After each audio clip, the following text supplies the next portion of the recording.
नमस्ते, मैं एजाज और आप देख रहे हैं नेशन स्पीक्स इंडिया। दोस्तों, जैसे कि अब तमाम लोगों को मालूम है कि फरवरी में जिस तरह से दंगे हुए थे नॉर्थ ईस्ट दिल्ली में, वो कितना हृदय विदारक दृश्य था, जिसमें से 50 से अधिक लोग मर गए थे, मारे गए थे और लाखों करोड़ों रुपए का नुकसान हुआ था, जिसमें से लोगों के घरों को जलाया गया था, दुकानों को जलाया गया था, यहाँ तक कि हज़ारों लोग बेघर हुए और वहाँ से पलायन करना पड़ा।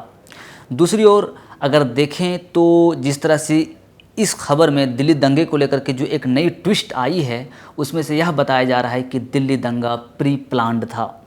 इसकी स्क्रिप्ट आरएसएस के द्वारा लिखी गई थी। जिस तरह से रिपोर्ट आ रहे हैं उस रिपोर्ट से इसी तरह का क्लियर होता है। आपको बता दें कि दिल्ली पुलिस ने जो चार्जशीट दायर किया है, उनमें से एक व्हाट्सएप ग्रुप में जो हुए चैट उस दंगे के दरमियान, उसका भी हवाला दिया गया है और चार्जशीट में इसे भी शामिल किया गया है।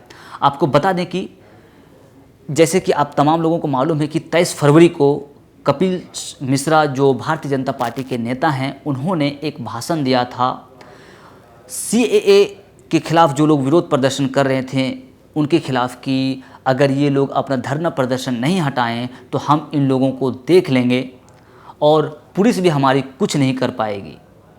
और उसके बाद से सिलसिलेवार तरीके से दंगा पूरे नॉर्थ ईस्ट में भड़क गई, जिनमें से हज़ारों करोड़ों रुपए का नुकसान हुआ, हज़ारों लोग पलायन कर गए और वो दृश्य और जो दृश्य देखने को मिला वो बिल्कुल हृदय विदारक रहा था। और आप समझ सकते हैं कि उस दर्द से अभी भी जो दंगे में पीड़ित हुए हैं अभी तक उभर नहीं पाए हैं। लेकिन जो नई ट्विस्ट आई है व्हाट्सएप ग्रुप को चैट को लेकर के, मैं उसके बारे में कुछ बताना चाहता हूं, जो ये डायरेक्टली इंगित करती है, इंडिकेट करती है कि ये दंगे, नॉर्थ ईस्ट दंगे बिल्कुल प्री प्लान्ड था, स्क्रिप्टेड था। आपको बता दें कि जिस तरह से खबरें न्यूज़ लॉन्ड्री ने एक रिपोर्ट की है जो कल ही छपा था 4 जुलाई को, उसमें से कहा गया है कट्टर हिंदू एकता नाम का व्हाट्सएप ग्रुप 24 फरवरी की रात 12:49 पर बनाया गया था। इस ग्रुप में लगभग 125 लोग जुड़े हुए थे।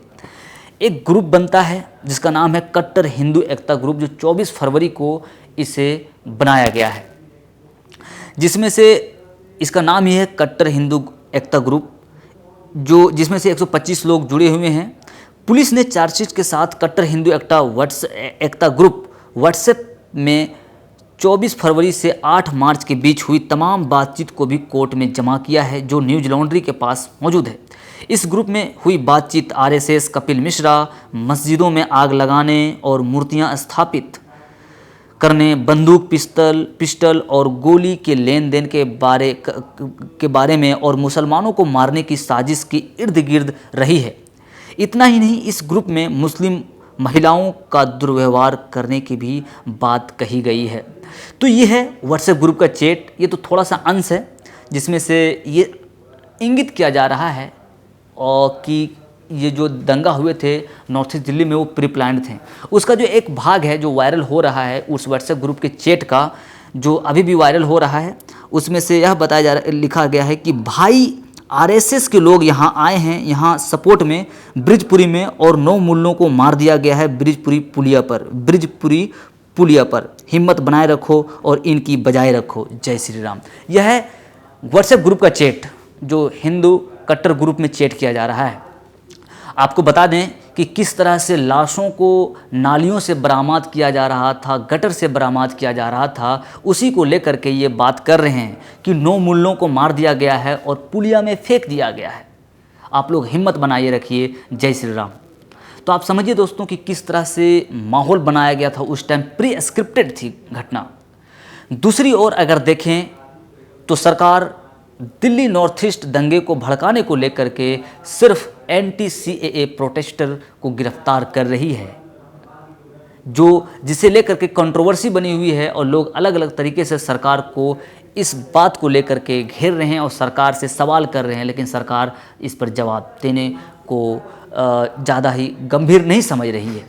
तो आप समझिए कि क्या माहौल अभी बने हुए देश में, जहां पर जो लोग दंगे भड़का रहे हैं उन्हें अरेस्ट नहीं किया जा रहा है, जबकि उसका evidence on the record available है। इसी तरह कपिल मिश्रा ने जो भाषण दिया था, भड़काऊ भाषण, उस भाषण को भी एक्सपंज कर दिया गया है, उस भाषण को भी पुलिस वालों ने हटा दिया है।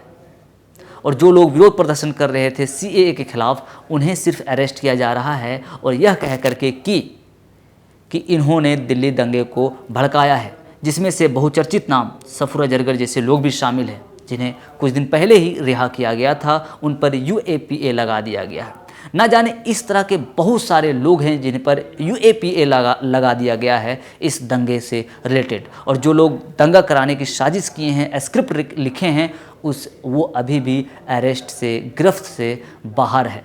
तो आप समझ सकते हैं कि क्या माहौल देश में बना हुआ है और क्या कंडीशन है, क्या सिचुएशंस है।